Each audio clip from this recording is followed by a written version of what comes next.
Madam నమస్తే. నమస్తే. బాలకృష్ణ గారు ఒక్కరే వెళ్ళి భువనేశ్వరి గారు ఒక్కరే కూర్చొనుంటే ఆవిడకి వెళ్ళి ముద్దు పెట్టుకోవటం ఆవిడని. నాకు తెలిసి సోషల్ మీడియాలో నిన్నటి నుండి ట్రెండ్ అవుతోంది. ఎక్కడ చూసినా ట్విట్టర్‌లో గానివ్వండి. ఆ సన్నివేశాన్ని మనం ఎలా చూడొచ్చు? ఇది వాళ్ళ అనుబంధానికి గాని, లేకపోతే నిన్న ఆనందానికి గాని అది ఒక అద్భుత ఘట్టమనే చెప్పుకోవచ్చు. ఇంకొకటి ట్వీట్ కూడా చేశారు మేడం. హ్మ్. ఈరోజు మార్నింగ్ హ్మ్. నారా భువనేశ్వరి గారు ట్వీట్ చేశారు. హ్మ్. ఏమనంటే ఆహ్, భర్త పట్ల అలానే కొడుకు పట్ల హ్మ్. ఆల్రెడీ నేను ఆనందంలో మునిగి తేలుతూ ఉన్నప్పుడు హ్మ్. తోబుట్టువైన నువ్వు నా దగ్గరకొచ్చి మరింత ప్రేమను పెంచావు. హ్మ్. థ్యాంక్ యూ బాలా అన్న అని చెప్పేసి హ్మ్. ట్వీట్ పెట్టడం జరిగింది మార్నింగ్ భువనేశ్వరి గారు.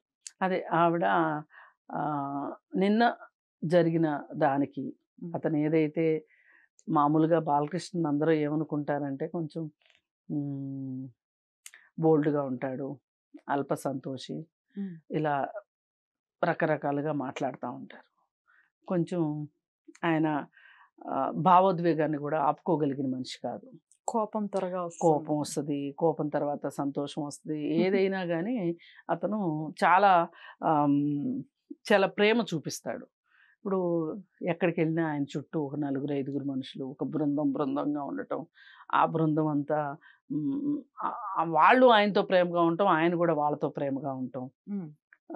అలాగే ఒకసారి ఎవరు వాళ్ళ మదరో ఎవరో కోపడ్డారని తెలిసింది. ఏంటంటే దేని గురించంటే, ఇప్పుడు పల్లెటూర్లలో షూటింగ్‌లకెళ్ళినప్పుడు హ్మ్, ఇప్పుడంటే అన్నీ హోటల్స్‌లో దిగటం, లేదంటే సెపరేట్ సెట్‌లేయడము ఇట్లా అదే క్యారవాన్‌లొచ్చినాయి గానీ, అంతకుముందు ఎవరన్నా ఆ ఊర్లో ఒక పెద్ద మనిషి ఇల్లు సినిమా యాక్టర్‌లొస్తున్నారంటే వాళ్ళు చాలా సంతోషంగా ఎదురెళ్లి తీసుకొచ్చుకొని ఆళ్ళకి బాగా భోజనాలు, గిజనాలు పెట్టడం అంతా చేసేవాళ్ళు గదా! ఆ! అలా చేసినప్పుడు అక్కడ ఓ రిక్షా అబ్బాయో, లేకపోతే ఒక పాలేరు అబ్బాయో, అలాంటి వాళ్ళొస్తే కూడా వాళ్ళతో కలిసి కూర్చొని గూడా ఆయన చక్కగా తిండిని పంచుకోవడమా, మందును పంచుకోవడమా, అసలు తారతమ్యాలు లేకోకుండా ఎవ్వరితోనైనా ప్రేమగా ఉండగలడు. ప్రేమని పంచగలడు. హ్మ్. ఆ ప్రేమను పంచే ప్రాసెస్‌లోనే కొన్నిసార్లు చాలామంది విమర్శకులకు గూడా ఆహారం అవుతూ ఉంటాడు బాలకృష్ణ. హ్మ్. అయినప్పటికీ అసలు మామూలుగా గూడా వీళ్ళిద్దరికీ కొంచెం ఎక్కువ హ్మ్, సాన్నిహిత్యం ఉంది అని అనుకుంటారు. ఎందుకు బాలకృష్ణకి కొంచెం లేట్‌గా పిల్లలు పుట్టారు. ఓకే. అయితే లేట్‌గా పిల్లలు పుట్టినప్పుడు ఈ ఈ పాపని బ్రాహ్మణిని చూసి ఆహ్, ఆవిడ ఉయ్యాల రోజే చెప్పిందంట. అప్పటికి లోకేష్ పుట్టున్నాడు. నా కోడలు అని. హ్మ్. నాకిస్తావా? నా కోడల్ని నాకివ్వాలి అన్నట్లు ఆ రోజే ఒప్పందం జేసుకున్నారంట. మరి మామూలుగా అయితే ఈ కాలంలో అలాంటి ఒప్పందాలకి, మాటలకి విలువుండదు. ముఖ్యంగా మేనరికం. మేనరికం. హ్మ్. మేనరికం కరెక్ట్ కాదనే వాళ్ళున్నారు. నిజంగా గూడా కరెక్ట్ కాదనే అనిపిస్తది. కానీ ఏదేమైనా ఏవైతే పరిణామాలుంటాయో అవి తెలుసుకోలేనంత తెలివి తక్కువ వాళ్ళు గాదు. అంత ఆహ్, చదువుకోని వాళ్ళు గూడా కాదు. అవును. అయినా అన్నిటికి సిద్ధపడే ఆహ్, జరిగిందిది ఈ పెళ్లి. హ్మ్. ఆ రోజు ఇచ్చిన మాట ప్రకారం మాట మీద ఇద్దరూ నిలబడ్డారు. ఒకరే గాదు. ఇద్దరూ నిలబడి కూతుర్ని గూడా ఆ ఇంట్లోకివ్వడం. ముందు చెల్లెల్ని, తర్వాత కూతుర్ని ఇచ్చాడు బాలకృష్ణ. ఆహ్, ఆ సందర్భంగా గూడా చాలామంది మాట్లాడిందేంటి అంటే ఆహ్, వైసీపీ పార్టీ వాళ్ళు గూడా పంచ్ ప్రభాకర్ అని ఒకడు అమెరికాలో ఉంటాడు. హ్మ్. వాడేమన్నాడంటే, "పావురానికి, పంజరానికి పెళ్లి చేసే పాడు లోకం. నారా బ్రాహ్మణ్ లాంటి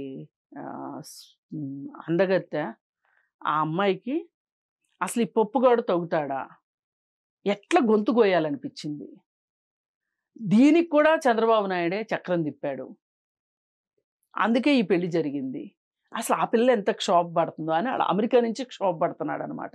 హ్మ్. అంటే ఇదంతా ఏంటి అంటే చంద్రబాబు నాయుడు మీద, ఆయన కొడుకు మీద ఏదో బురద జల్లాలి. వాళ్ళని అన్‌పాపులర్ చెయ్యాలి అనే ఉద్దేశ్యం తప్పితే వేరే ఏమీ లేదు.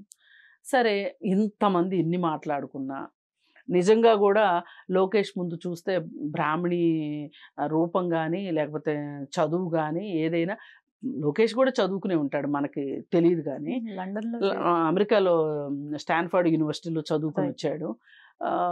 కానీ పైకి చూడగానే ఏం కనిపిస్తుంది అంటే కొంచెం బొద్దుగా ముద్దుగా లోకేష్ ఉంటాడు, ఈ అమ్మాయి ఏమో అపరంజి బొమ్మలాగా ఉంటుంది. కాబట్టి చూసే వాళ్ళకు కూడా ఈడి జోడిగా లేదు అని అనుకోవచ్చు. కానీ అసలు వాళ్ళిద్దరికి ఇష్టమైనప్పుడు ఈ రోజుల్లో స్వేచ్ఛ ఉంది ఆడపిల్లలకు కూడా. మేము చేసుకోము అంటే చేసుకోము అనేంత స్వేచ్ఛ ఉంది ఈరోజు. కానీ చేసుకున్న తర్వాత కానీ వాళ్ళిద్దరు ఎంత ఇష్టపడ్డారు, పై ఇచ్చిన మాట కోసం వీళ్ళెంత తాపత్రయపడ్డారు అనే దానికన్నా కూడా ఈరోజు చక్కగా వాళ్ళు ముచ్చటగా ఉన్నారు. చాలా సెలబ్రిటీస్ ఫ్యామిలీస్లో చాలా చాలా గొడవలు వస్తున్నాయి. కానీ అలాంటిది ఏమీ లేకోకుండా మరి చంద్రబాబు గారు జైల్లో ఉన్నప్పుడు నారా బ్రాహ్మణి అత్తగారిని ఎంత ఓదార్చింది. ఆవిడ ఒకసారి భువనేశ్వరి చెప్పారు ఒక ఇంటర్వ్యూలో, నాకు కూతురు లేని లోటు తీర్చింది, అన్నీ నేను నా మందులు వేసుకోవడం దగ్గర నుంచి నా తిండి గురించి నా కన్నీళ్లు తుడిచింది, ఇలాంటి కూతురు లాంటి కోడలు లాంటి కూతురు అని చెప్పి చెప్పుకొని వచ్చింది. వాళ్ళంతా అన్యోన్యంగా ఉంటుంటే, కుటుంబ బంధాల్లో అంత గొప్పగా వాళ్ళు ఉంటుంటే మీకెందుకు వచ్చింది బాధ? సరే, ఇదంతా ఒక విషయం.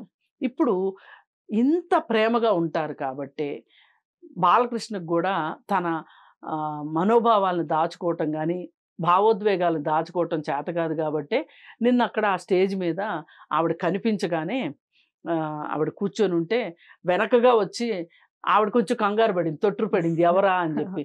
తీరా చూస్తే బాలకృష్ణ ముద్దు పెట్టి వెళ్ళిపోయాడు అనమాట. అది ఒక అపురూప దృశ్యమే అన్నా చెల్లెళ్ళ బంధానికి. ఇప్పుడు మనకి ఇట్లాంటివి చూసినప్పుడు మనకి ఏం గుర్తొస్తాయంటే అప్పట్లో రక్త సంబంధం అని ఎన్టీఆర్ సావిత్రి సినిమా ఉండేది. నిజంగా అది అది అది గుర్తొస్తుంది మనకి.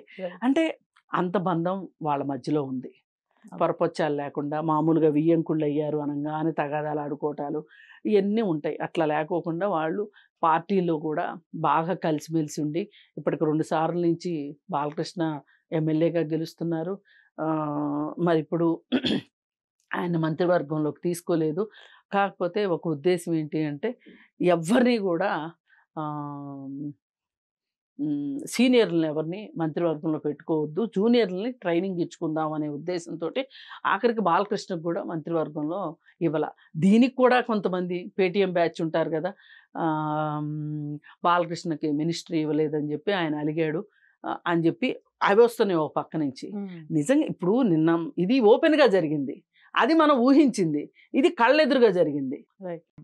ఇద్దరే ప్రేమను పంచుకోవటానికి కానీ వ్యక్తం చేయటానికి కానీ ఇద్దరు ఒకరికొకరు అన్నట్లు ఉన్నారు. అపురూప దృశ్యం. Thank you.